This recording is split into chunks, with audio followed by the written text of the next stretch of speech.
Good. सही। अच्छा जी। मोहम्मद सलीम साहब भी ज्वाइन कर रहे हैं बस।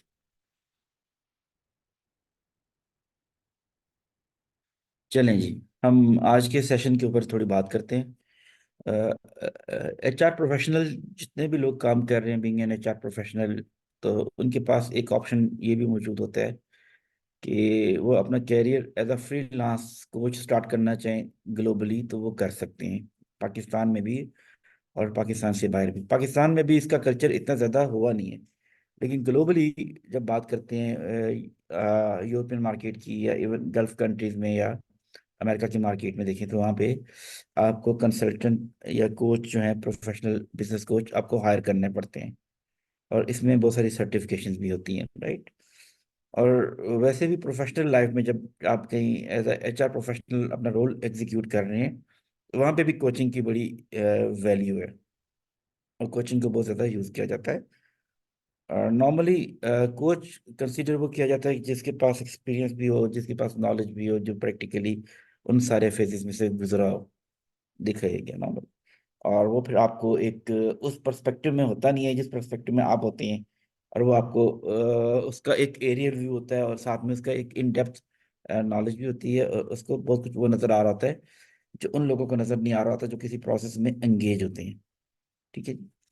तो उस यानी कि जो किसी प्रोसेस में एंगेज होते हैं, उसमें इन्वॉल्व होते हैं और वो इमोशनली उस चीज़ के साथ अटैच भी होते हैं, जिसकी वजह से वो उस फ्रेम ऑफ वर्क से या फिक्स माइंडसेट से जिसमें भी वो एंगेज हैं जब मसरूफ है, वहां से बाहर निकल के आ नहीं सकते ना। ठीक है। आपने फुटबॉल कोच को भी देखा होगा, या किसी और हॉकी के कोच को भी देखा होगा, या कोई भी कोच है, बेसबॉल के कोच को भी देखा होगा। वो क्या करते हैं, ये ग्राउंड के बाहर जो बाउंड्री है, फुटबॉल कोच ग्राउंड के बाहर जो बाउंड्री होती है, ग्राउंड की बाउंड्री है, उसके बाहर बाहर वो मूव करते जाते हैं और अपने लोगों को एडवाइस करते चले जाते हैं। ठीक है। और फिर वो, क्योंकि उनका विजन डिफरेंट होता है, जो प्लेयर्स इस वक्त फील्ड के इन फील्ड होते हैं, उनको बहुत सी चीज़ें नज़र नहीं आ रही होती ना, क्योंकि वो किसी ना किसी अपने पोजीशन के पर्सपेक्टिव से कुछ ना कुछ कर रहे होते हैं, कोई ना कोई टारगेट अचीव करने के ऊपर लगे हुए होते हैं। ठीक है। तो बिजनेस और प्रोफेशनल कोचिंग में भी हम यही बात करेंगे कि कोच जो है उसका रोल क्या है। और कोच वो जो गेम से बाहर जो कोच है, वो अपने खिलाड़ियों को, अपने प्लेयर्स को एडवाइस कर रहा होता है उस उसी सिचुएशन के हिसाब से जो उसको नजर आ रही होती है। और फिर एक और टर्मिनोलॉजी भी यूज की जाती है, हाफ टाइम कोचिंग। तो हाफ टाइम कोच भी होता है जब आप मिडिल ऑफ द गेम में होते हैं, तब भी वो as per the situation of the game, जो कुछ भी आपने अचीव किया है, टारगेट अचीव करना है, उसके हिसाब से आपके पास टाइम होता है, वो आपको वो गाइड करते हैं ताकि आप जो रिमेनिंग टाइम है उसमें आप अपना वो ऑब्जेक्टिव अचीव कर ले, अगर आप अपने ऑब्जेक्टिव को अचीव नहीं कर पा रहे, राइट। तो हम आज जो बात करेंगे इसी बिजनेस एंड प्रोफेशनल कोचिंग के ऊपर बात करेंगे, कोचिंग के मॉडल्स के ऊपर बात करेंगे। और फिर ये भी देखेंगे कि फ्रीलांस कोचर जो कोचिंग लोग करते हैं, ये कोचेस हैं, वो कैसे कर सकते हैं। और उसके अलावा क्या कोचिंग की सर्विसेज क्या इस तरह की हैं कि उन पे कोई पे बैक करे। ठीक है। तो वो हम देखेंगे, कोचिंग के मॉडल देखेंगे और देखेंगे कि कोचिंग से किन किन चीज़ों में फायदा हो सकता है और किस किस तरह की कोचिंग में आप अपना कैरियर डेवलप कर सकते हैं, right. As a mentor, as a coach. और कोचिंग में बेसिकली होता क्या है, जो हमने अभी बात की कि एक पर्टिकुलर सेट ऑफ जो फ्रेमवर्क होता है, उसमें आप वन टू वन रिलेशनशिप आप एस्टेब्लिश करते हैं। वन टू वन रिलेशनशिप में आप लोगों को पर्सनल ग्रूमिंग के ऊपर, पर्सनल ग्रोथ के हवाले से या प्रोफेशनल डेवलपमेंट के पर्सपेक्टिव से एक रिलेशनशिप आपका एस्टेब्लिश हो जाता है। अ, एक क्लाइंट के साथ या एक एम्प्लॉय के साथ, ये लाइफ में भी आप फ्री ऑफ कॉस्ट भी ये कर सकते हैं चीज़ें ना। लाजमी नहीं है कि आप सिर्फ और सिर्फ अर्निंग के लिए करें, आप अर्निंग के अलावा भी इन चीज़ों को लेके चल सकते हैं। तो कोचिंग का बेसिकली ये है। और जस्ट यहाँ पे बताया गया है कि $2 बिलियन की ये इंडस्ट्री है अक्रॉस द वर्ल्ड, अगर देखें, बल्कि इससे भी ज्यादा की इंडस्ट्री है और कोचिंग की। और मोर देन, यानी आप समझ लें 71,000 से ज्यादा कोचेस काम कर रहे हैं अक्रॉस द वर्ल्ड। ठीक है जी। फिटनेस ट्रेनर भी हैं, वो भी कोच हैं, लेकिन ये मैं उन लोगों की बात कर रहा हूँ कि जो कि एंगेज हैं पर्टिकुलरली लर्निंग एंड डेवलपमेंट में, बिजनेस में, ऑर्गेनाइजेशंस के अंदर और इंटरप्राइजेस के अंदर। ठीक है जी। वहाँ पे उनका ये रेवेन्यू इतना ज़्यादा होता है। और जो एग्जेक्टिव कोचिंग है उसकी, फिर उसकी तो फीस भी बहुत ज़्यादा है और उसके चार्जेस भी बहुत ज़्यादा होते हैं और लोग हायर भी करते हैं एग्जेक्टिव कोचिंग। ठीक है जी। तो ये इसकी एक जो कोचिंग का बिजनेस है उसका मैं आपको एक दिखाना चाह रहा था कि इसमें होता क्या है, राइट।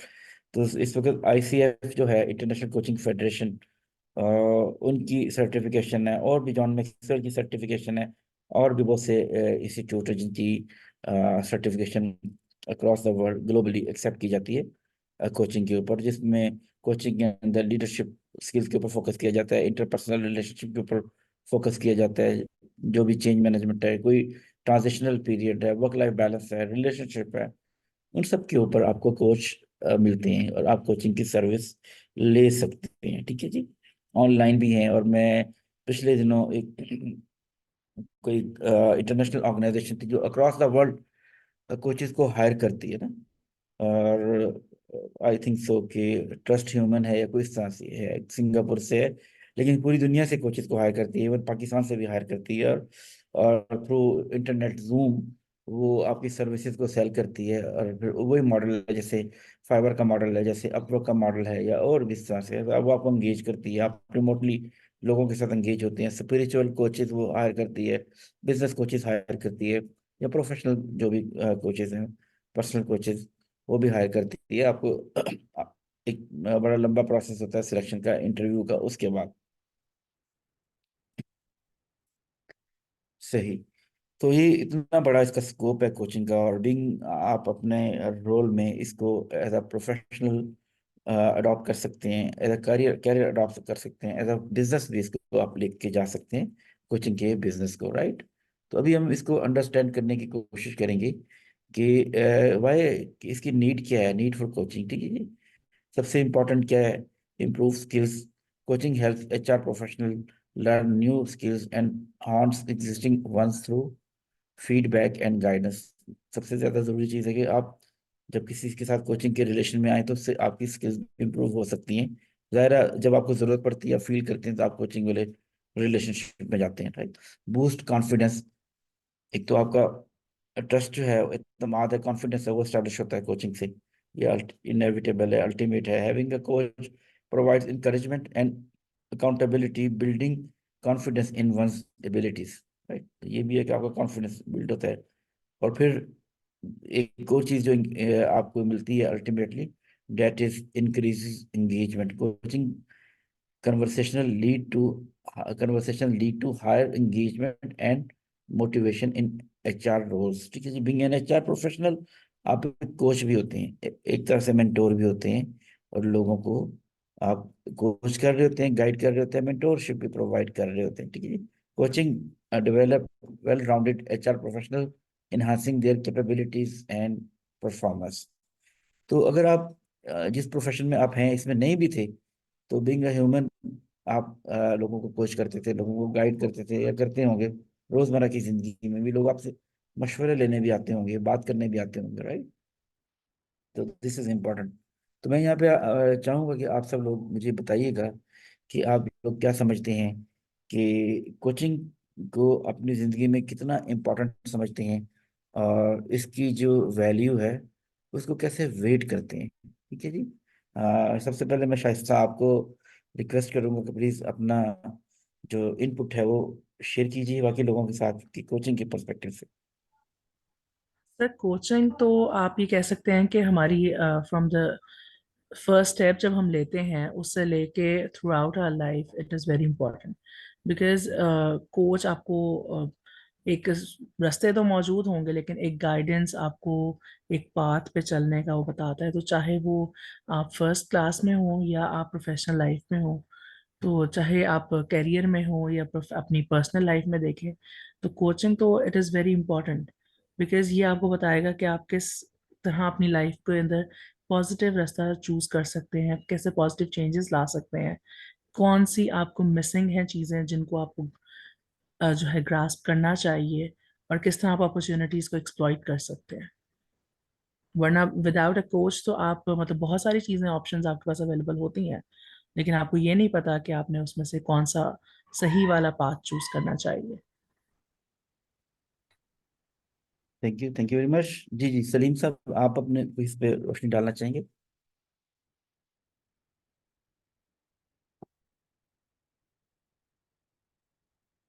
अच्छा, सलीम साहब ने वैसे आजकल में ट्रैवलिंग में भी होना है, उन्होंने बात की थी। यस। ओके। अच्छा जी सर। जी, इस्माइल आप हैं, आप बात कर सकते हैं कोचिंग के हवाले से। यहाँ पे मैंने कुछ यहाँ पे कुछ टाइप्स ऑफ कोचिंग दी हैं, वो भी हम डिस्कस करेंगे। और क्या आप लोगों में से कोई चाहेगा कि वो बनना चाह रहा है एज अ कोच, अपना रोल वो एग्जीक्यूट करना चाह रहा हो, या अपने आप को एज अ कैरियर कोच के तौर पे देखना चाह रहा हो किसी भी लेवल पे, पाकिस्तान की मार्केट में, पाकिस्तान के सिनेरियो में, या किसी और सिनेरियो में? जी इस्माइल साहब।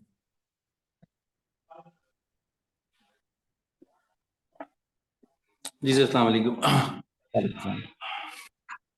अच्छा, मैं इसमें ये ऐड करना चाहता हूँ कि जिस तरह आप लोग अभी डिस्कस कर रहे थे कि वो करियर कोचिंग जो होती है ना, वो बड़ी इंपॉर्टेंट रोल प्ले करती है एचआर के एक फर्टिनिटी के अंदर। कि क्योंकि एम्प्लॉय से रिलेशन हमारा बहुत ज़्यादा होता है, और एम्प्लॉय रिलेशन जो है वो अक्सर बेशतर जो है वो ऐसी सिचुएशन में कोचिंग ही सर्च कर रहे होते हैं। वो चाहते हैं कि हमें आगे कोई बताए कि भाई हमारी करियर लेवल क्या है, हमारा ग्रोथ एक्सपेंशन लेवल क्या है, हम क्या ठीक काम कर रहे हैं, हम कोई प्रॉब्लम में तो नहीं है किसी काम में। तो आवाज़ आ रही है मेरी आप लोगों को? बिल्कुल, you are audible to all of us. Okay, ठीक है। तो बेसिकली होता ये है कि जो करियर कोचिंग होती है वो बड़ी इंपॉर्टेंट रोल प्ले करती है एक एचआर का प्रोफेशनल होने के नाते। और करियर एक्सपोजर जो है वो बड़ा इंपॉर्टेंट होना चाहिए एचआर वाले के लिए, कि अगर एचआर वाले के पास करियर एक्सपोजर होता है अपना, तो ही वो आगे किसी को गाइड कर सकता है और बेहतर तरीके से जो है वो उसका करियर डेवलप कर सकता है, उसकी लाइफ बहुत अच्छी हो सकती है, उसकी वेलबींग बहुत अच्छी हो सकती है। इसी तरह लाइफ कोचिंग के अंदर ऑब्वियसली डिपेंड करता है कि हम तो प्रोफेशनली उससे अटैच है किसी भी एम्प्लॉय से, तो प्रोफेशनली भी और उसकी पर्सनल लाइफ को देखते हुए भी, तो हम अगर उसकी कोचिंग कर सकते हैं, अपने बेस्ट प्रैक्टिसेस को, अपने लाइफ एक्सपीरियंसेस को उससे शेयर कर सकते हैं, तो हम वो करते हैं ताकि एम्प्लॉय एक्सपीरियंस बहुत अच्छा हो सके।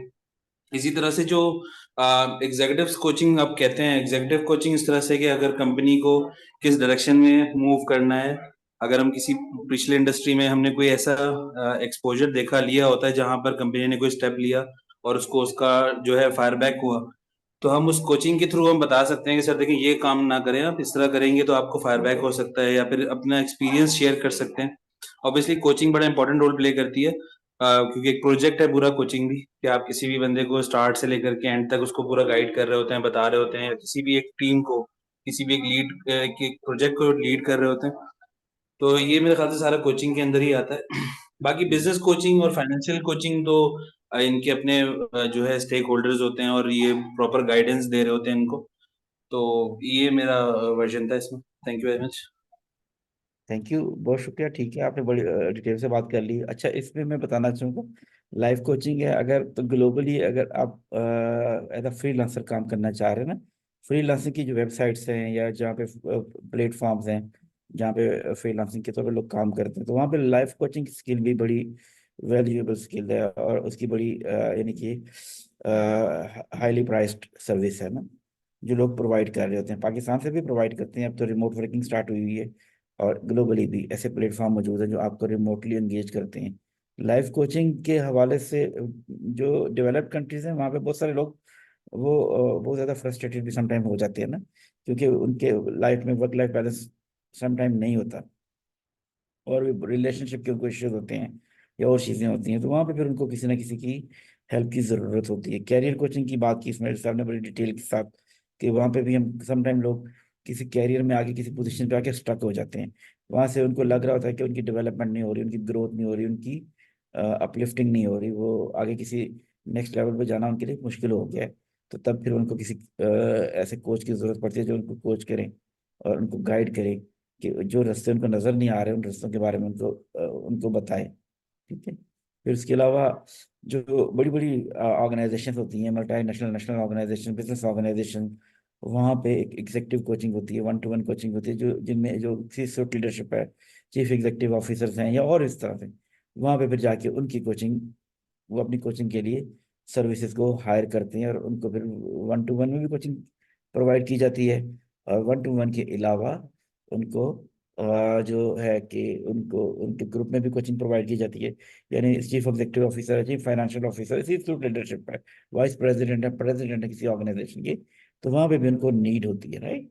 उसके अलावा बिजनेस कोचिंग भी है, जब आपने कोई बिजनेस स्टार्ट करना है और या कोई काम स्टार्ट करना चाह रहे हैं, कोई वेंचर स्टार्ट करना चाह रहे हैं, कोई कॉल सेंटर, सॉफ्टवेयर हाउस, कुछ भी स्टार्ट करना चाह रहे हैं, तो वहाँ पे भी आपको बिजनेस कोचिंग की जरूरत पड़ती है। हमारा एक मास्टरमाइंड कोर्स है जॉन मैक्सवेल का, जिसका नाम है put your dream to the test. तो वहाँ पे ऐसे तकरीबन 10 ऐसे है पोस्टुलेट्स हैं, उसके 10 पोस्टुलेट्स हैं, जिनको को डिस्कस किया गया है कि आप अगर बिजनेस या कोई भी स्टार्टअप करते हैं, कोई भी वेंचर स्टार्ट करते हैं, तो वहाँ पे आपको किन किन फेलियर्स का सामना करना पड़ सकता है। तो उस हवाले से उसमें बड़ी डिटेल से गाइडेंस प्रोवाइड की गई है। तो इस क्योंकि वो ज़रूरत थी, तो इसलिए वो बुक लिखी गई, इसलिए वो कोर्स डेवलप किया गया। और बड़ा जो सॉफ्टवेयर हाउसेज हैं, कॉल सेंटर्स हैं, वेंचर कैपिटल्स हैं, जो कि पाकिस्तान में भी हैं, यूनिकॉर्न्स जिनको कहते हैं, स्टार्टअप्स कहते हैं, और ग्लोबली इनका कल्चर भी है स्टार्टअप का, कि आते हैं, कुछ सक्सेसफुल हो जाते हैं, कुछ सक्सेसफुल नहीं भी होते। तो उन इस तरह की चीज़ों को, इस तरह के वेंचर्स को बिजनेस कोचिंग की बहुत ज़्यादा ज़रूरत होती है, ठीक है जी। उसके अलावा फाइनेंशियल कोचिंग भी आपको बहुत बड़ी ज़रूरत होती है। कई लोग होते हैं जो इन्वेस्ट कर रहे होते हैं, कोई लोग स्टॉक एक्सचेंज में इन्वेस्ट कर रहे होते हैं, शेयर्स में इन्वेस्ट करते हैं। कुछ लोग होते हैं जो कि स्टॉक एक्सचेंज और शेयर्स के अलावा यानी जो बिटकॉइन है या क्रिप्टो करेंसी है या फॉरेक्स है, ये इस तरह की बहुत सारी चीज़ें हैं, उनमें भी इन्वेस्ट कर रहे होते हैं ना। ग्लोबली रियल स्टेट में इन्वेस्ट कर रहे होते हैं, उन्होंने इन्वेस्टमेंट करनी होती है। बेसिकली क्या चीज़ होती है, मैं अक्सर अपनी जगहों पे बात बताता होता हूँ कि जी 4 स्टेप्स है आपके, यानी जब कैरियर है उसमें 4 स्टेप्स है ना। प्रोफेशनल कैरियर या बिजनेस कैरियर की बात कर रहा हूँ, वो किस इसको क्या कहते हैं जी, एम्प्लॉयमेंट और सेल्फ एम्प्लॉयमेंट, ESBI लिख लीजिए, नोट कर लीजिए, ESBI, ठीक है जी। ई का मतलब एम्प्लॉयमेंट, एस का मतलब सेल्फ एम्प्लॉयमेंट, ठीक है जी। और फिर उसके बाद सेल्फ एम्प्लॉयमेंट से नेक्स्ट लेवल आ गया बिजनेस, ठीक है। और बिजनेस से नेक्स्ट लेवल है इन्वेस्टमेंट, ठीक है। आप जॉब करते हैं, जॉब बेसिकली आपकी एम्प्लॉयमेंट है, वहाँ पे आप लर्न करते हैं ना। लर्न करने के बाद हो सकता है आपका दिल करता है यार मैं भी कोई ऐसा काम करूँ, तो हो सकता है कि आप कोई कारोबार स्टार्ट कर लेते हैं। कारोबार मतलब कि आप सेल्फ एम्प्लॉयमेंट की तरफ चले जाते हैं अपने ऊपर। मसलन कोई, कई लोग करते हैं जी, कोई एक एग्जांपल देते हैं, किसी ने शॉप खोल ली, कोई स्टोर खोल लिया, बना लिया, ठीक है, तो वो सेल्फ एम्प्लॉयमेंट के दर्जे में सेकंड लेवल पे चले गए। सेकंड लेवल पे गए, वहां पे उन्होंने स्टैब्लिश कर लिया। अब जाहिर है अपने नेक्स्ट लेवल पे जाने, तो सेल्फ एम्प्लॉयमेंट से वो चले गए उसके अंदर उन्होंने बिजनेस, वैसे बहुत सारे और भी सुपर स्टोर बना लिए, 4-5 सुपर स्टोर बना लिए। अब उनका वो बिजनेस ग्रो कर गया। अब वो सेल्फ एम्प्लॉयमेंट में तो जिस दिन वो काम करेंगे उस दिन वो अर्न करेंगे ना। जिस दिन शॉप में बैठेंगे तो उसी दिन उनका काम होगा, जिस दिन गाड़ी चलाएंगे तो उनकी गाड़ी चलेगी, ठीक है। अगर वो नहीं चलाएंगे तो उनकी छुट्टी होगी। अगर उधर का रवाज ये है कि जी 6 डेज अ वीक या 7 डेज अ वीक शॉप खोलनी है, तो उनको 7 डेज अ वीक शॉप खोलनी है। एम्प्लॉयमेंट में तो उनके पास एक छुट्टी या 2 छुट्टियां होती थी ना वीकली। लेकिन सेल्फ एम्प्लॉयमेंट में ज़रा उनकी रिस्पॉन्सिबिलिटी, उन्होंने ग्रो करना है, तो कोई भी छुट्टी नहीं होगी। सेल्फ एम्प्लॉयमेंट से अगले लेवल पे जब वो जाते हैं, एक्सपेंड करते हैं, ऑटोमेशन लेके आते हैं अपने बिजनेस में, तो फिर उसके बाद वो चले जाएंगे बिजनेस में। जब उन्होंने मॉनिटरिंग का, एवेल्युएशन का बहुत सारे सिस्टम डेवलप कर लिए, तो उसके बाद वो चले गए बिजनेस में। बिजनेस उन्होंने एस्टेब्लिश कर लिया और ठीक है, बहुत सारे सुपर स्टोर खोल लिए, बहुत सारी फ्रेंचाइजीज खोल बना ली, कुछ भी ऐसा मॉडल डेवलप कर दिया जिसमें उनकी एंगेजमेंट कम से कम होगी, फिजिकल एंगेजमेंट ना, ठीक है। सुपरविजन उनकी हो सकती है, मॉनिटरिंग हो सकती है। अब जब वो बिजनेस में चले गए, तो बिजनेस के बाद नेक्स्ट लेवल आ जाएगा उनका इन्वेस्टर, ठीक है जी। अब बिजनेस के बाद, अब बिजनेस में वो इंडिपेंडेंट हो रहे हैं। बिजनेस के बाद, बिजनेस में जाने के बाद, बिजनेस उनका एस्टेब्लिश है, वहाँ पे उनकी कंट्रोलिंग स्ट्रांग है, मॉनिटरिंग स्ट्रांग है। उसके बाद वो क्या करेंगे, इंडिपेंडेंट हो जाएंगे। जब वो इंडिपेंडेंट हो जाएंगे तो उसके बाद वो आ जाएंगे एज ए इन्वेस्टर रोल अपना प्ले करेंगे। आपके सामने बड़ी बड़ी एग्जाम्पल्स हैं, जो जेफ बेजोस है, बिल गेट्स हैं, ये सब लोग इस लेवल पे पहुंच चुके हैं इन्वेस्टर के तौर पर। अगर आप ये ना भी हो तो इनका बिजनेस रन करेगा। अब ये अपॉर्चुनिटीज ग्रैस्प कर रहे होते हैं ना, अपॉर्चुनिटीज देख रहे होते हैं मुख्तलिफ जगहों पे कि इनके पास इन्वेस्टमेंट है, ये कहाँ पे इन्वेस्ट करें। तो ये सारे 4 स्टेप्स हैं जो लोग अपने यूज करते हैं जी। ESBI मैंने investor, employment, self employment, business and investor, ठीक है। तो ये इस तरह की कोचिंग लोग प्रोवाइड करते हैं कि आपको दर्जा बदर्जा कैसे आपने ग्रो करना है, दर्जा बदर्जा कैसे तरक्की करनी है, दर्जा बदर्जा ग्रेजुअली आपने नेक्स्ट लेवल पे किस तरह से जाना है। तो फाइनेंशियल कोचिंग की भी बड़ी जरूरत होती है। जब आप ये सब चीजें आप कर रहे हैं तो आपको फिर health is the most important thing. अगर आपके पास हेल्थ नहीं है, यानी वेलनेस नहीं है, तो आपका सब कुछ बेकार है। ठीक है, अगर आप ठीक तरह से काम नहीं कर सकते, आपकी आपके पास हेल्थ वाली वेल्थ नहीं है, तो आप ये समझ लें कि आपकी जिंदगी बिल्कुल यानी कि रंगीन नहीं है ना, उसमें कोई रंग नहीं है। तो इस तरह के कोचेस की जरूरत होती है जो आपको बताते हैं जी आपने किस तरह से कितनी कैलोरीज बर्न करनी है, कैसा लाइफ स्टाइल रखना है, आपको लाइफ स्टाइल किस तरह का मेंटेन करना है। ठीक है जी, कौन कौन सी डाइट लेनी है जिससे आप हेल्दी डाइट्स लेनी है जिसकी वजह से आप सबको सफर ना करना पड़े। ठीक है, आप एक्टिवली काम कर सकें। तो इस तरह के भी कोच होते हैं जो आपको बताते हैं कि किस तरह से आपने अपने लोगों की या अपनी वेलबींग के ऊपर फोकस करना है। ठीक है, अपनी वेलनेस के ऊपर फोकस करना है। ठीक है, हेल्दी लाइफस्टाइल लेना है, एक्सरसाइज करनी है, और अपने स्ट्रेस को किस तरह से मैनेज करना है। तो ये भी बड़ा इंपॉर्टेंट निश है कोचिंग के बिजनेस के अंदर, कि आप जब as a health and wellness coach के तौर पे अपना रोल प्ले करते हैं। ठीक है जी, तो ये डिफरेंट टाइप्स ऑफ कोचिंग है जो कि बहुत वैल्यूएबल है। इन में से किसी एक में आप अपना कैरियर बना सकते हैं। ठीक है, इनमें से किसी एरिया में आप अपनी सर्विसेज प्रोवाइड कर सकते हैं एज अ फ्रीलांसर, जॉब करते हुए भी, जॉब के साथ भी, या कहीं पे भी। ठीक है जी, पाकिस्तान के अलावा किसी भी मुल्क में आप ये सर्विसेज दे सकते हैं अगर आप चाहें तो। ठीक है जी, ये कोचिंग मॉडल भी मैंने इसमें दिखाए हैं, ये मैं आपके साथ शेयर कर लूंगा। इनमें बड़ी डिटेल से डिस्क्रिप्शन लिखी हुई है कि कौन सा कोचिंग मॉडल किस तरह से काम करता है, राइट। तो इसको आप देख सकते हैं, इसके ऊपर काम कर सकते हैं। फिर जो भी कोचिंग मॉडल आपको सूट करे, इसमें है ग्रो मॉडल है, ऑस्कर मॉडल है, अचीव मॉडल है, फ्यूल मॉडल है, स्टार मॉडल है। ठीक है जी, ये सब आप देखेंगे कि आपको जो मॉडल सूट करता है, जो आपको इजी लगता है, जिसको आप अडॉप्ट कर सकते हैं as per the need of the client, as per the need of the customer. ठीक है, और अपने पोटेंशियल के हिसाब से और अपने क्लाइंट की नीड के हिसाब से आप कोई भी मॉडल अपना सकते हैं, यूज कर सकते हैं।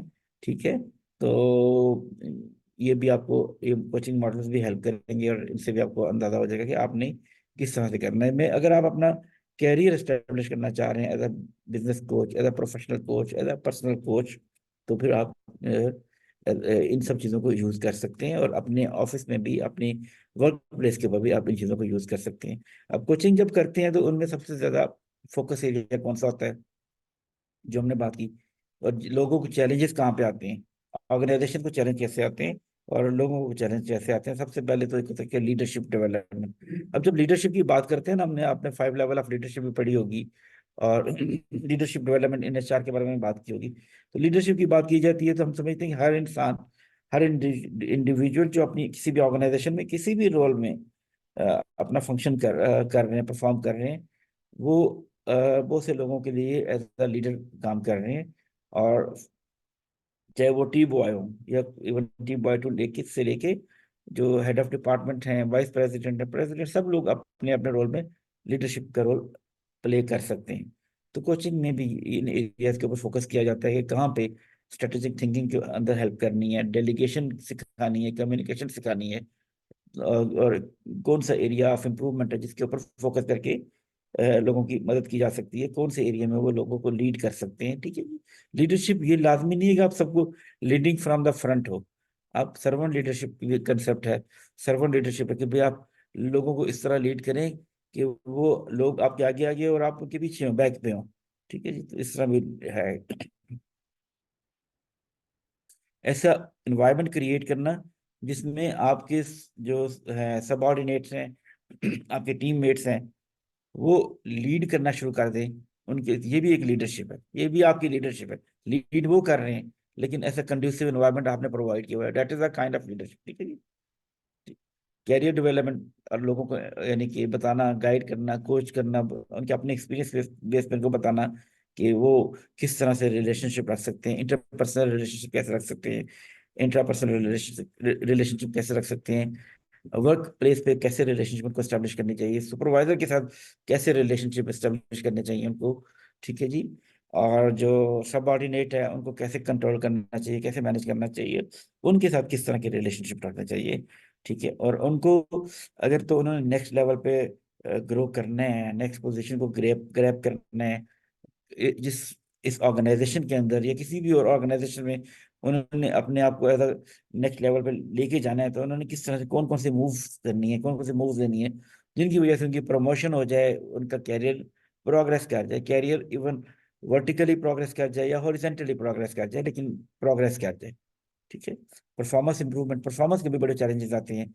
यहाँ पे भी आप फिर आपने फोकस करना होता है कि अगर परफॉर्मेंस का चैलेंज आ रहा है तो उनको गाइड करना है कि लोगों के साथ काम करना है। फील्ड में भी लोग कोचिंग करते हैं ना, फील्ड के अंदर जो ऐसी जॉब्स हैं, जो सेल्स की जॉब है, बिजनेस डेवलपमेंट की जॉब है, मार्केटिंग की जॉब्स हैं, जिनमें कम्युनिकेशन करना होता है, जिनमें जाके लोगों से मिलना होता है। ठीक है। तो वहां पे फिर आप जाके इन फील्ड भी लोगों की कोचिंग की जाती है, ऑन साइट भी जाके लोगों की कोचिंग की जाती है, रिटेलर के ऊपर जाके कोचिंग की जाती है।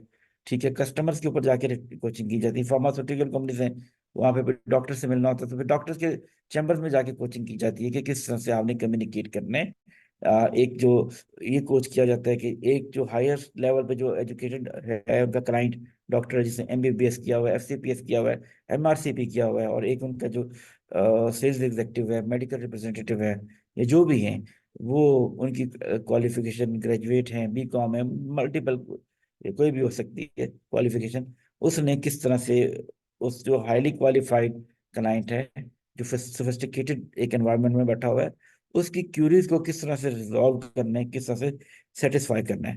तो ये भी सिखाई जाती है इस तरह की ना, परफॉर्मेंस इंप्रूवमेंट करने के लिए डिफरेंट वेज में इन चैम्बर भी कराई जाती है, ऑफिस के अंदर भी करवाई जा सकती है, इन फील्ड भी कराई जा सकती है कि डिफिकल्ट कस्टमर को किस तरह से हैंडल करना है, जो जो चैलेंजेस आ रहे हैं, फिर जाके देखना कि रियल चैलेंजेस कौन से हैं जिनको वो एम्प्लॉय फेस कर रहे हैं।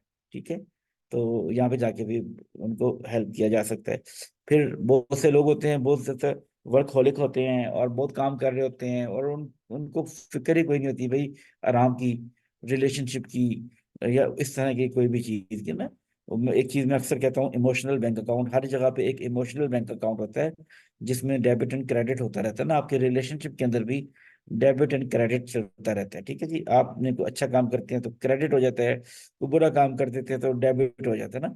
तो जो फिर वो ऐसे लोग जो बहुत ज्यादा होते हैं कि जी बस दिन रात काम करना है और कुछ नहीं करना ना, सुबह 9 बजे अगर ऑफिस आना है या 8 बजे ऑफिस आना है, जिस टाइम पे भी आना है, तो जाने का टाइम कोई नहीं उनको पता, आधी आधी रात को वापस जाना। ठीक है। जब ऑफिस से आए थे सुबह सुबह, तो बच्चे, यानी कि बच्चों से मुलाकात नहीं हुई, जब घर गए तो बच्चे सो रहे थे या फैमिली वाले सो रहे थे, फैमिली में उनकी एंगेजमेंट कम हो जाती है, तो असल अल्टीमेटली उनके रिलेशनशिप भी वीक हो जाते हैं ना।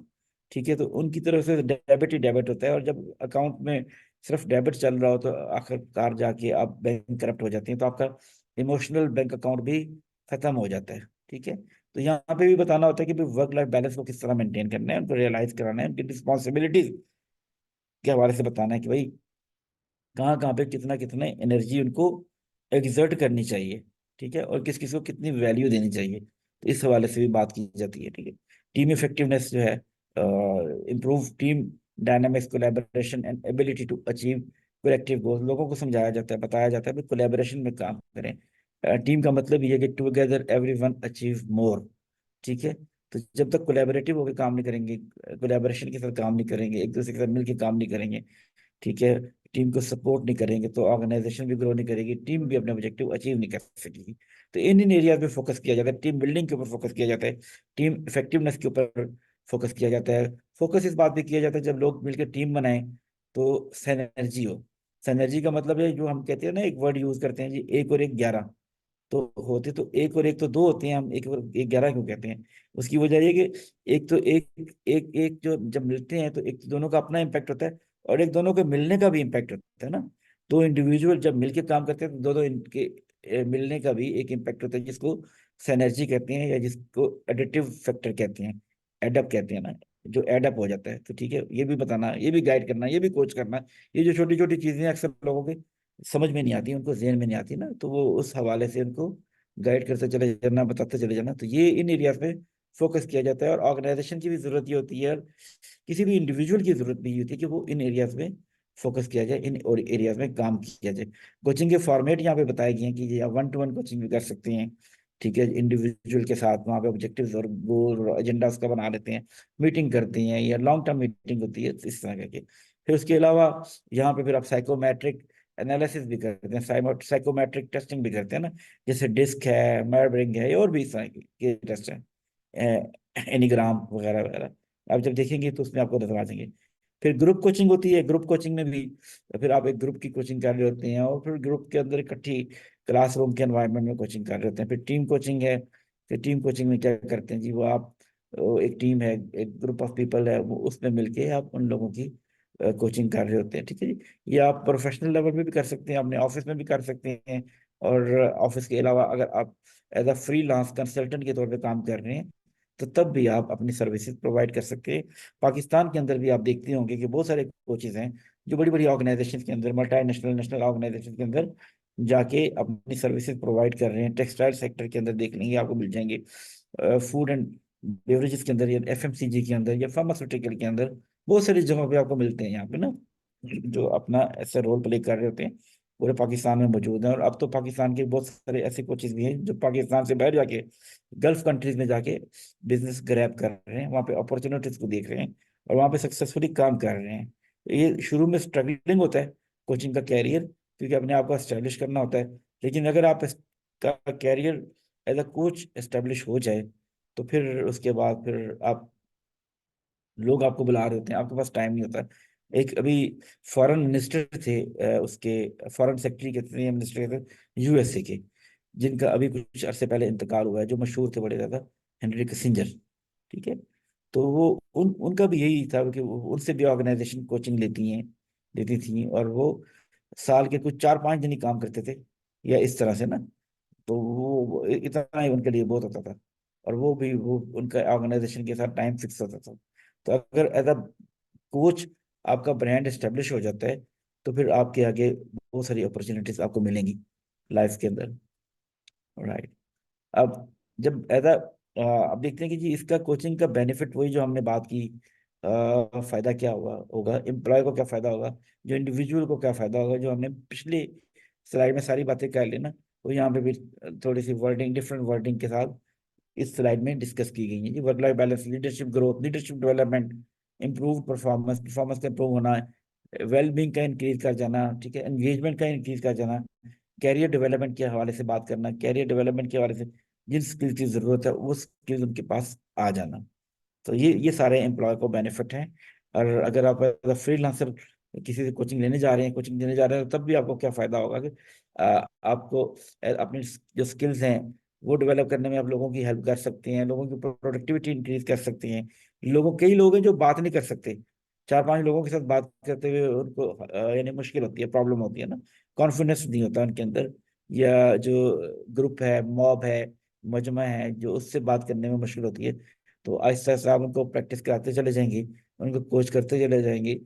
तो फिर यानी कि आपने कभी देखा होगा कि जो घोड़े होते हैं उनको ट्रेन करवाया जाता है ना, तो जब उनके हॉर्सेस की ट्रेनिंग होती है या उनको टेम किया जाता है, तो छोटी छोटी हर्डल्स उनके आगे रखी जाती हैं, और फिर उन हर्डल को क्रॉस करते चले जाते हैं। हर्डल का लेवल इंक्रीज किया जाता है, हर्डल का की बार इंक्रीज करते चले जाते हैं। और होता क्या है कि अल्टीमेटली वो बड़ी बड़ी रुकावटों को भी अबूर करना शुरू कर देते हैं। राइट। तो ये भी एक है कि आप उनके अंदर किस तरह से कॉन्फिडेंस लेके आते हैं, क्लैरिटी किस तरह से लेके आते हैं, पर्पस फॉर लाइफ उनको किस तरह बताते हैं। तो ये कोच का काम है। कोच के लिए बहुत सारे अनटैप्ड एरियाज होते हैं जो वो एक्सप्लोर कर सकता है कोच, अपने लोगों के अंदर बहुत सारे अनटैप्ड एरियाज हैं जिनके ऊपर वो काम कर सकता है। रिलेशनशिप के अंदर, मैरिज के हवाले से बहुत सारे कोचेज अब आ गए हैं, या इंटरपर्सनल रिलेशनशिप के ऊपर, स्किल्स के हवाले से, स्किल के ऊपर अंदर जो गैप है, उन गैप को फुलफिल करने के लिए as a consultant, as a coach आप रोल प्ले कर सकते हैं। आप इसी माइंडसेट के साथ अगर काम करना शुरू कर देना कि भाई मैंने किसी न किसी लेवल पे उसकी लाइफ में इम्प्रूवमेंट लेके आनी है, तो आप अल्टीमेटली जरूर सक्सेसफुल होंगे। हर डिफरेंट वेरिएशंस हैं यहाँ, लोगों की वेरिएशंस हैं, कैपेसिटीज की वेरिएशंस हैं, और वो जो सलाहियतें हैं उनकी वेरिएशंस हैं, लोगों की अंडरस्टैंडिंग के अंदर वेरिएशंस हैं। तो कहीं ना कहीं पे कोई ना कोई जरूर फिट हो रहा होता है, कहीं ना कहीं उसकी जरूरत जरूर होती है जहाँ पे वो अपना रोल एग्जीक्यूट कर सके। तो ये आपने देखना है कि आपको कौन सी मार्केट सूट करती है, या कौन सी जगह सूट करती है जहाँ आप फिट इन कर सकते हैं अपने आप को। अगर आपको अपनी इंडस्ट्री के लिए, अपनी ऑर्गेनाइजेशन के लिए या अपने लिए कोच की जरूरत है, तो फिर आपने कैसे कोच ढूंढना है? Find someone with coaching experience, जिसका कोचिंग एक्सपीरियंस है। ऑर्गेनाइजेशन भी ऐसे ही ढूंढती है। जब आपने भी ढूंढना होता है ना, तो आप इसी तरह से ढूंढ रहे होते हैं कि यार किसी का एक्सपीरियंस है, कोई सक्सेस स्टोरीज उसके साथ अटैच्ड हैं। ठीक है जी। और ये जो आईसीएफ इंटरनेशनल कोचिंग फेडरेशन है, ये उसकी गाइडलाइन है। ठीक है, फिर वो अपने फील्ड का एक्सपर्ट हो और एटलीस्ट 5 ईयर का एक्सपीरियंस हो, तब आप देखिए। ठीक है जी। और फिर देखिए कि वो जिन लोगों के साथ उन्होंने काम किया हुआ है, किस अप्रोच के साथ काम किया हुआ है, और जो उनकी मेथडोलॉजीज हैं, वो क्या आपको आपकी नीड को फुलफिल करती हैं। राइट। फिर देखिए कि जिस इंडस्ट्री के लिए आपको चाहिए कोच, आप हायर कर रहे हैं, क्या उस इंडस्ट्री में उसकी एक्नॉलेजमेंट है, या उसकी कोई वर्थ है, उसका उस इंडस्ट्री का एक्सपीरियंस है। तो आपको ये उसके टेस्टिमोनियल्स हैं, फीडबैक्स हैं, सब चीज़ें हैं, इनकी मदद से आप अपने लिए कोच तलाश कर सकते हैं। और अगर आप अपने आप को कोच के रोल में अज्यूम करते हैं, समझते हैं कोच के रोल में कि आपको कोच होना चाहिए, तो फिर देखिएगा कि फिर लोग आपको इन पैरामीटर्स के ऊपर असेस करेंगे। यानी इन पैरामीटर्स के ऊपर देखेंगे कि हमें जो कोच चाहिए, क्या वो इन एरियाज में, यानी इस पैरामीटर के ऊपर पूरा उतरता है क्या नहीं उतरता ना। एक्सपीरियंस में थोड़े बहुत वेरिएशन आ जाती थी, कोई ऐसा इश्यू नहीं है। ठीक है। लेकिन बहरहाल जनरली इसी स्टैंडर्ड को फॉलो किया जाता है। राइट। फिर आप देखते हैं कि आपने सक्सेस, कोचिंग की वजह से जो सक्सेस होनी है या करनी है या सक्सेस लेनी है, तो वो आप उसको कैसे मेजर करेंगे। राइट। तो उसमें आप डिफरेंट टूल्स यूज करते हैं, सर्वेज हैं, फीडबैक फॉर्म्स हैं, वो यूज करते हैं कि वाकई को फायदा भी हुआ कि नहीं हुआ। ठीक है। यानी कि पोस्ट कोचिंग जो आप फीडबैक लेते हैं, असेस करते हैं, उसको देखिए। ठीक है। लोगों की परफॉर्मेंस को, लोगों की प्रोडक्टिविटी को, एम्प्लॉयज की प्रोडक्टिविटी के ऊपर देखिए, एम्प्लॉय का लेवल ऑफ एंगेजमेंट देखिए, रिटेंशन रेट देखिए, टर्नओवर रेट देखिए। ये आपको बताएगा कि भाई आपकी, यानी कि कोचिंग का जो इनिशिएटिव आपने लिया था, या किसी कोच को हायर किया था अपनी ऑर्गेनाइजेशन के लिए, किसी कोच की सर्विसेज ली थी, तो कितना इफेक्टिव, कितना फायदेमंद हुआ, ताकि आप उसको अगर दोबारा लेने के बारे में सोच रहे हैं, तो इस इन बेसिस पे, इन टूल्स के बेसिस पे आप डिसाइड करें। ठीक है। Review goals and progress, have regular checks in on goals set during coaching. जो भी कोचिंग का जब रिलेशनशिप स्टार्ट होता है ना, तो कोच और आप मिलके एक गोल सेट करते हैं कि हमने इन इन गोल्स को अचीव करना है। ठीक है। उनको रिव्यू करते चले जाएं। तो अगर आप किसी को कोच लेंगे, तो तब भी आप सक्सेस को इसी तरह मेजर करेंगे। कोई और अगर आपको ऐसा कोच लेना चाह रहा होगा, तो वो भी आपके जरिए से मिलने वाली सक्सेस को इन्हीं पैरामीटर्स के ऊपर वो मेजर करने की कोशिश करेंगे। ठीक है। तो अब आप इस हवाले से देखिएगा, कुछ ऑर्गेनाइजेशन को हमने देखा कि कोचिंग, जब पहले कोचिंग का कंसेप्ट नहीं होता था, और कुछ कंसिडर भी नहीं किया जाता था, और अगर कोच को होता भी था, तो फुटबॉल या गेम्स वगैरह में या क्रिकेट वगैरह में ही ये देखा जाता था। लाइफ में कोच, कैरियर में कोच, ठीक है जी, परफॉर्मेंस इंप्रूवमेंट करने के लिए कोच, ऑर्गेनाइजेशन में कोच, इसको कुछ समझा ही नहीं जाता था। वेलबींग के हवाले से कोच का कोई कंसेप्ट नहीं था, रिलेशनशिप के हवाले से कोच का कोई कंसेप्ट नहीं था ना। ठीक है। लेकिन अब जब इसका कंसेप्ट हुआ, और फिर जब इस फंक्शन को एग्जीक्यूट किया गया ओवरऑल सोसाइटी के अंदर, इंडस्ट्रीज के अंदर, कॉर्पोरेट सेक्टर में, तो फिर उसकी वजह से बहुत सारे फायदे भी हुए। ठीक है। एक तो फायदा ये हुआ कि रिटेंशन लोगों की इंक्रीज हो गई। ठीक है।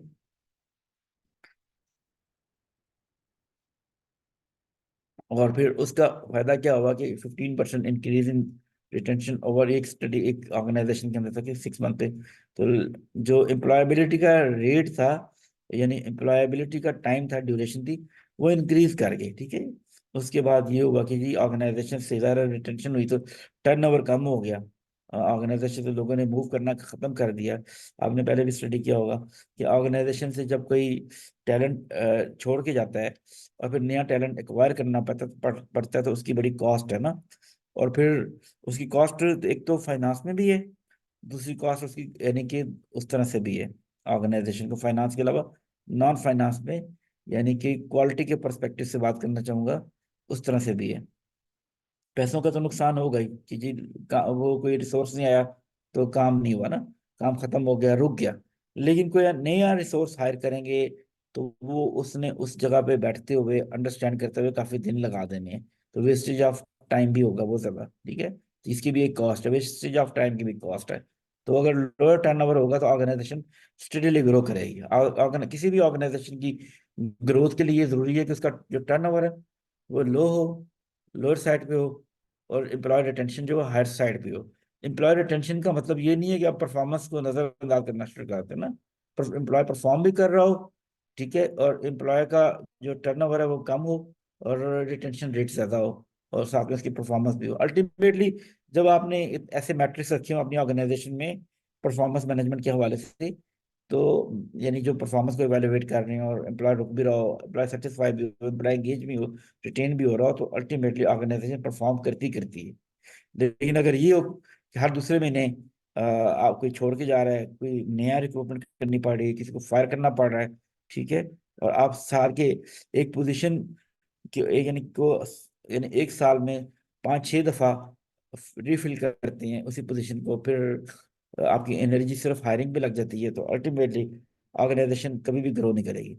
ऑर्गेनाइजेशन अल्टीमेटली उसका बिजनेस कोलैप्स कर जाएगा, ठीक है। तो ये भी देखा गया कि ये बूस्टेड एंगेजमेंट, लोगों की एंगेजमेंट बढ़ गई, ठीक है जी।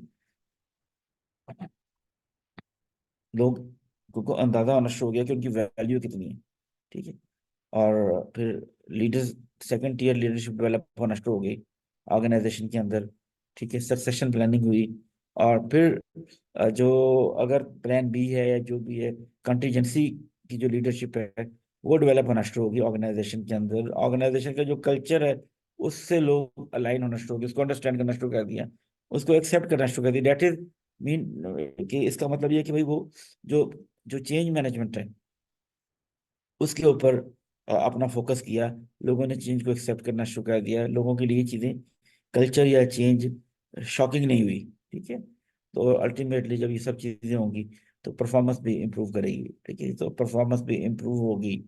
और क्योंकि लोग एंगेज हो गए, लोग रिटेन हो गए, लोगों की लेवल ऑफ एंगेजमेंट बढ़ गया, लोगों के पास यानी सक्सेशन प्लानिंग होगी, लीडरशिप डेवलपमेंट होगी, ऑनरशिप आ गई, एंटरप्रेन्योरशिप आ गई ना। एक तो होता है इंटरप्रेन्योरशिप, एक होता है एंटरप्रेन्योरशिप, यानी कि आप as a owner, with a sense of ownership आप अपने रोल को एग्जीक्यूट करते हैं, तो इसको एंटरप्रेन्योरशिप कहा जाता है कि आप एज एन ऑनर काम करते हैं। और कोई ऑनर कभी भी ये नहीं चाहेगा कि उसका बिजनेस तबाह हो। कोई भी इंटरप्रेन्योर जो होता है वो कभी भी ये नहीं चाहता कि उसका बिजनेस जो उसने स्टार्ट किया है वो कभी भी कोलैप्स कर जाए, खत्म कर जाए। वो तो चाहता है ग्रो करे, ठीक है जी। और अल्टीमेटली ट्रू सेंस में जो भी बिजनेस एस्टेब्लिश करता है विद ट्रू स्पिरिट के साथ, तो उसकी कोशिश होती है कि वो नई अपॉर्चुनिटीज बनाए, और नए लोगों को जॉब दें, नए जॉब अपॉर्चुनिटीज क्रिएट करें। अगर उनका बिजनेस अगर क्या कहते हैं एक सिटी के अंदर था तो इंक्रीज करके ट्रांसप्रोवेंशियल हो जाए, फिर इंटरनेशनल हो जाए ना, इस तरह अल्टीमेट होता है। क्योंकि उसको पता है कि जो भी प्रोग्रेसिव माइंडसेट का बिजनेसमैन होगा वो हमेशा फोकस ये करेगा कि हमने अपने बिजनेस को इंक्रीज करना है और दूसरे लोगों तक पहुंचाना है, दूसरी लोकेशन तक पहुंचाना है ना, ठीक है। अक्सर मैं एक बात कहता हूँ अक्सर अपनी, कि अक्सर शॉप्स के ऊपर लिखा होता है कि जी इसके अलावा हमारी ब्रांच किसी और जगह पे कोई ब्रांच नहीं है ना, तो वो उसको फख्र के तौर पे लिख रहे होते हैं।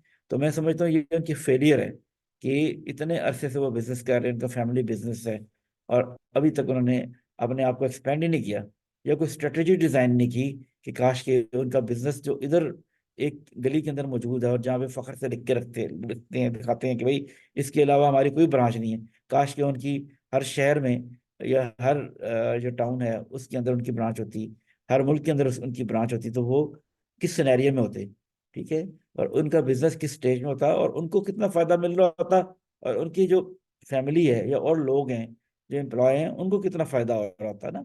वो तो बिल्कुल वो जैसे कुएं के मेंढक होते हैं उस तरह के ही हैं, उनके सामने वही जो उनको नजर आता है आसमान, वही आसमान उनके लिए है, और वही उनका वो जो स्काई द लिमिट है, तो उनकी लिमिट भी वही है जो उनको नजर आ रहा है, ठीक है।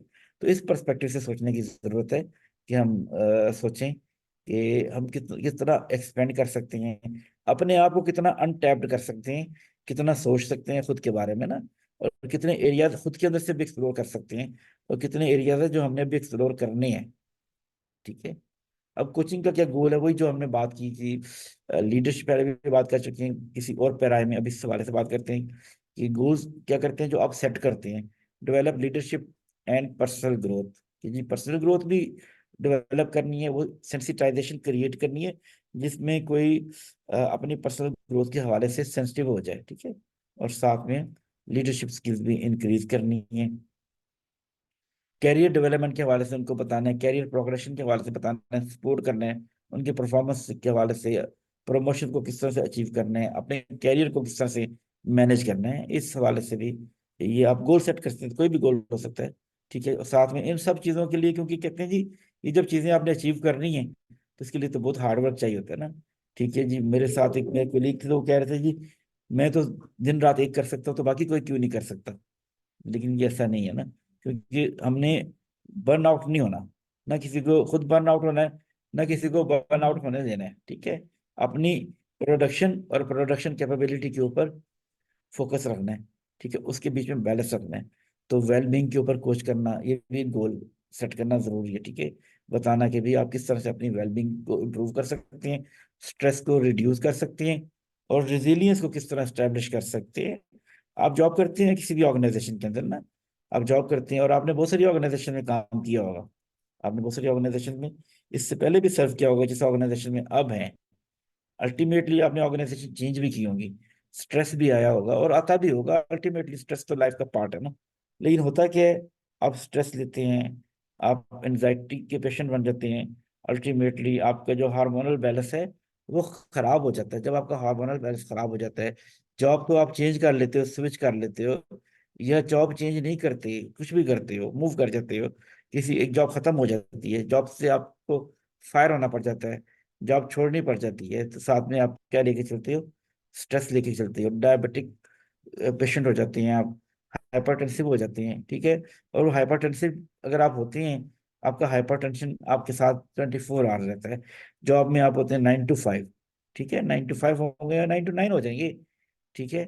बाकी हाफ डे जो है वो आपका अपनी फैमिली के साथ गुजरता है, आपकी उस स्ट्रेस की, उस एनजाइटी की जो प्राइस है वो आपकी फैमिली को पे करनी पड़ती है। वो तो जॉब नहीं करते ना, जॉब तो आप करते हैं, ठीक है। और साथ में आप अपना नुकसान भी करते हैं, आप यानी कि डायबिटिक हो जाते हैं, फिर आपके ऊपर रिस्ट्रिक्शन आना शुरू हो जाती हैं।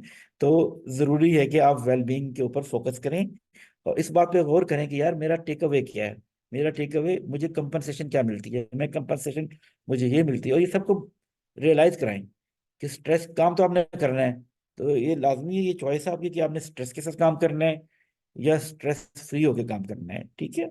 अभी हम कुछ दिन पहले यहाँ इस्लामाबाद के साथ एक पीर सुआवा एक जगह है, हाईलैंड रिजॉर्ट है, हम वहाँ पे एक ट्रेनिंग देने गए थे। वहाँ पे एक एनजीओ का, जर्मन बेस्ड एनजीओ थी, तो वहाँ पे हम उनको यही बता रहे थे कि मल्टीटास्किंग के हवाले से बात हो रही थी, टाइम मैनेजमेंट के हवाले से बात हो रही थी ना। तो वहाँ पे हमारी टाइम मैट्रिक्स के हवाले से बात हुई कि भाई आपने ऑर्डिनरी को फोकस नहीं किया, ऑर्डिनरी को टाइम के ऊपर फोकस नहीं किया तो वो एक्स्ट्रा ऑर्डिनरी बन गया, फिर एक्स्ट्रा ऑर्डिनरी के ऊपर भी काम नहीं किया तो वो फिर आपके लिए वो बन गया इम्पोर्टेंट बन गया, और इम्पोर्टेंट के ऊपर भी काम नहीं किया क्योंकि आपके पास बैकलॉग बैकलॉग आ गया ना, तो फिर आपने एक्स्ट्रा टाइम लगाया, इंपॉर्टेंट के ऊपर भी काम नहीं किया तो वो अर्जेंट बन गया, अर्जेंट के ऊपर भी काम नहीं किया तो वो इमरजेंसी बन गया, और फिर इमरजेंसी के लिए फिर 1122 ही आती है। ये हमने उनको एग्जाम्पल दिया, वहाँ पे डिस्कशन चल रही थी हमारी बहुत सारी ना, मल्टीटास्किंग के ऊपर डिस्कशन चल रही थी, इस तरह की चीज़ों पे। तो ये ज़रूरी है कि हम बैलेंस क्रिएट करने की कोशिश करें और टाइम को मैनेज करें, और ब्लेम टाइम को ना करें, खुद को मैनेज करें टाइम के हवाले से, ठीक है। तो वो ज़रूरी है, और ताकि हमारा वेलबींग भी रहे, वर्क लाइफ बैलेंस भी रहे, और हमारे पास हमारे अपने लिए भी टाइम रहे, हमारी फैमिली के लिए भी टाइम रहे ना। और फिर ये ना हो कि इस स्ट्रेस की वजह से आप बहुत सी चीज़ों को साथ लेके चलें। Right?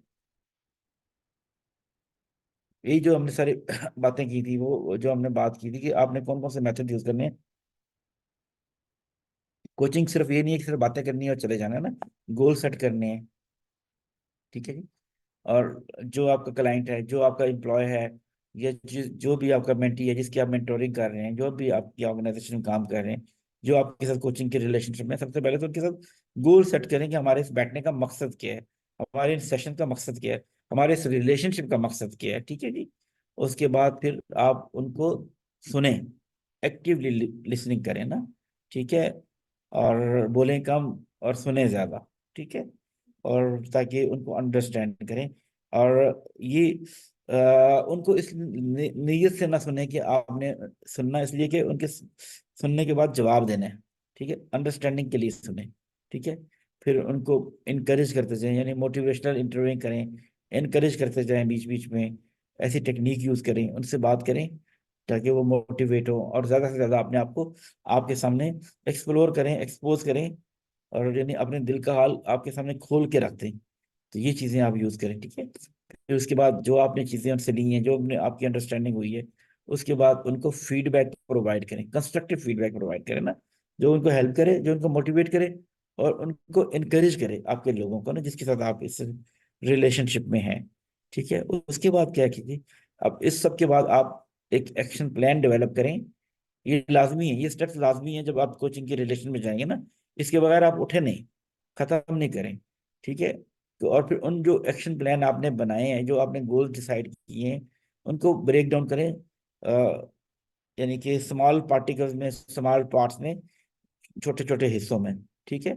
और फिर उस गोल को अचीव करने के लिए एक्शनेबल स्टेप्स के बारे में उनको बताएं कि किस किस तरह से वो अपने ये गोल अचीव करेंगे। दीज आर द मैटर्स, और इनको किए बगैर आप वहां से हटे नहीं, ठीक है, वहां से हिले नहीं, जिनसे भी आप ने अपना कांटेक्ट करना है कोचिंग का। और और इन स्टेप्स के बगैर आप कोचिंग के सेशन को लेके ना चले, राइट। अब यहाँ पे कुछ एग्जांपल्स हैं कि ग्लोबली अगर आप कोचिंग का कैरियर अडॉप्ट करना चाह रहे हैं, कोचिंग के कैरियर को करना चाह रहे हैं, तो ये ग्लोबल सर्टिफिकेशन है। सबसे पहले तो मैं बात करना चाहूंगा जी, ICF की सर्टिफिकेशन है, international coaches, international coach federation कहते हैं, ठीक है। फिर एक और सर्टिफिकेशन है जॉन मैक्सवेल की, जो हम भी देते हैं, ठीक है जी।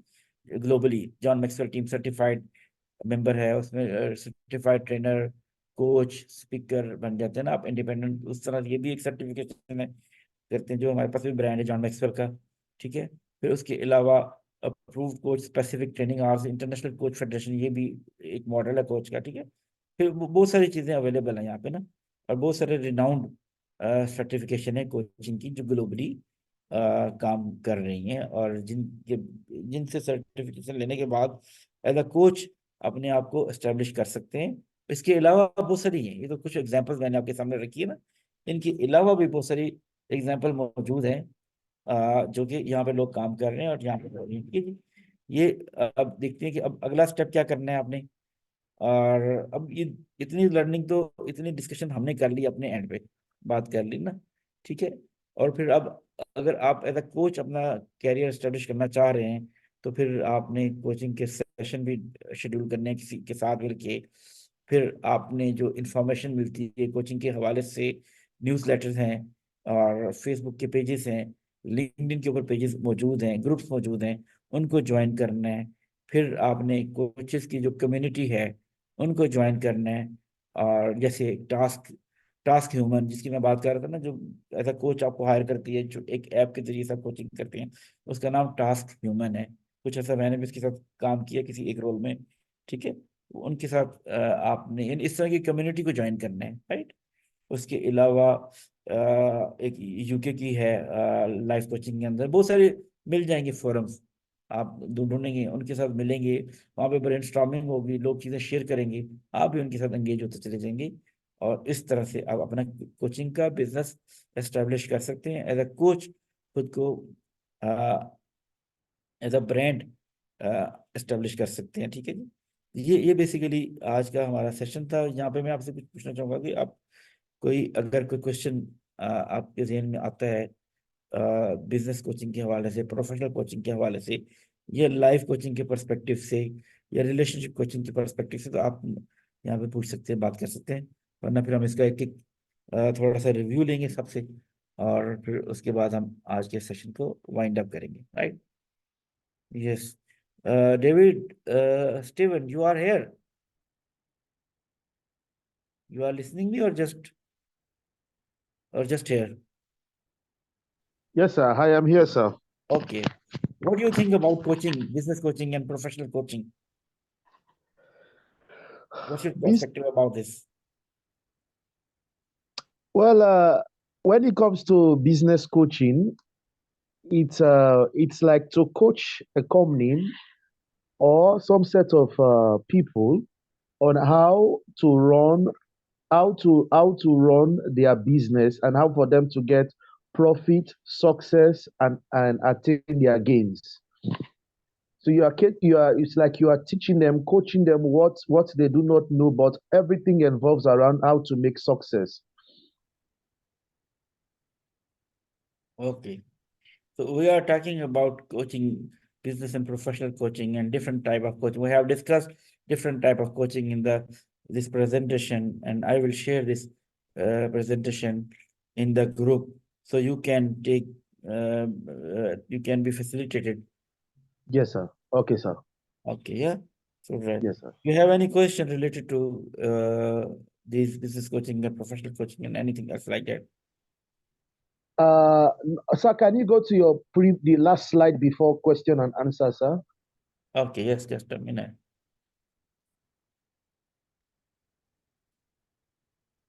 Yeah. Yes, sir. Yeah, you talk about sign up for coaching news settler. So what does that can you please let's get more explanation on that, sir? Okay. When you are planning to have a coaching career and you want to establish your career as a coach, as a business coach, as a sport coach, or as a professional coach, or as a personal coach, you need to connect with the community. You need to connect with different journals, different newsletters, yeah, Yes, sir. Okay, sir. to be aware about the updates happening in this field. This is it means that you need to increase your networking, you need to increase your knowledge, you need to increase your relationship with this community to be aware about anything else like that. Okay, sir. Yes, Yeah. sir. Okay, great. Yeah. Okay. Thanks a lot. Okay. Okay. So okay. Right. So we have discussed a lot of things about coaching and different streams of coaching, like career coaching, well-being coaching, and anything else like that. Right. तो किसी के पास कोई भी सवाल कोई करना चाहेगा, बात करना चाहेगा, अपना पॉइंट ऑफ व्यू शेयर करना चाहे तो प्लीज आप शेयर कर सकते हैं.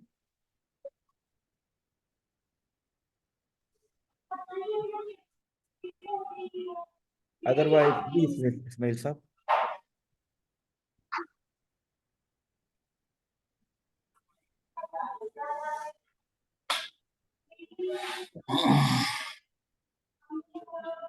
ओके. अच्छा अच्छा, ठीक हो गया. और इसके अलावा ये है कि आप लोगों से जो प्रेजेंटेशन हमने मंगवाई है और ऑलमोस्ट सब लोगों ने दे दी हैं, शेयर कर दी हैं. एक या दो ग्रुप हैं जिन्होंने शेयर नहीं की, कुछ स्ट्रक्चर शेयर किया, शेयर नहीं किया. तो अब कल तक वो सारी शेयर हो जाएंगी. ठीक है. और उसके बाद फिर हम नेक्स्ट वीक में एक दिन रखेंगे जिसके बारे में आपको बता दिया जाएगा, जिसमें आपने एक सेशन होगा ऑलमोस्ट 1 आवर का, जिसमें आपने अपनी टीम के साथ मिलके वो प्रेजेंटेशन शेयर करनी है जूम के जरिए से ना. ठीक है. और ऑलमोस्ट 15 मिनट टू 20 मिनट सबके पास होंगे, वो अपना प्रोजेक्ट प्रेजेंट कर सकें, दे सकें और बता सकें. Right. Thank you very much. आप सब लोग हमारे साथ मौजूद हैं यहाँ पे. हम यहाँ पे इस सेशन को वाइंड अप करते हैं और फिर मजीद बात करते हैं. राइट. फिर मुलाकात होती है आपसे. मैं आपके साथ रिकॉर्डिंग का लिंक भी शेयर कर दूंगा और ये मटेरियल है वो भी शेयर कर दूंगा. Take care. Have a nice day. अल्लाह हाफिज.